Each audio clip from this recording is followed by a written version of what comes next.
कालपासून बेपत्ता असलेल्या युवकाचा आढळला मृतदेह।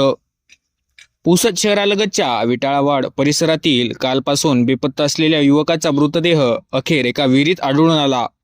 सदर युवकाने विहिरीत उडी घेऊन आत्महत्या केल्याची ही घटना दिनांक 3 जानेवारी 2026च्या पहाटे 7:30 वाजताच्या सुमारास उघडकीस आली। या घटनेमुळे परिसरात एकच खळबळ उडाली। योगेश जामवंतराव ढाले व 21 वर्ष, राहणार इटाळावाड असे मृत युवकाचे नाव आहे। प्राप्त माहितीनुसार योगेशचे वडील आजाराने ग्रस्त होते। त्यांचे दिनांक 2 जानेवारी रोजी निधन झाले। वडिलांच्या निधनानंतर योगेश घरातून अचानक बेपत्ता झाला होता।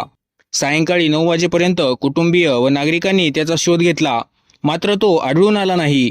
वडिलांच्या अंत्यविधीस विलंब होत असल्याने रात्री 9च्या सुमारास त्यांच्या वडिलांवर अंत्यसंस्कार करण्यात आले। त्यानंतरही वार्डातील नागरिकांनी योगेशचा शोध सुरूच ठेवला। अखेर इटाळावाड येथील शेतातील एका विहिरीत त्याचा मृतदेह आढळून आला। वडिलांच्या निधनानंतर अवघ्या काही तासात मुलाचाही मृत्यू झाल्याने परिसरात शोककळा पसरली आहे। योगेशच्या पश्चात आई आणि एक भाऊ असा परिवार आहे। घटनेची माहिती मिळताच पोलिसांनी घटनास्थळी धाव घेऊन पंचनामा केला व पुढील तपास सुरू असल्याचे सांगण्यात आले आहे।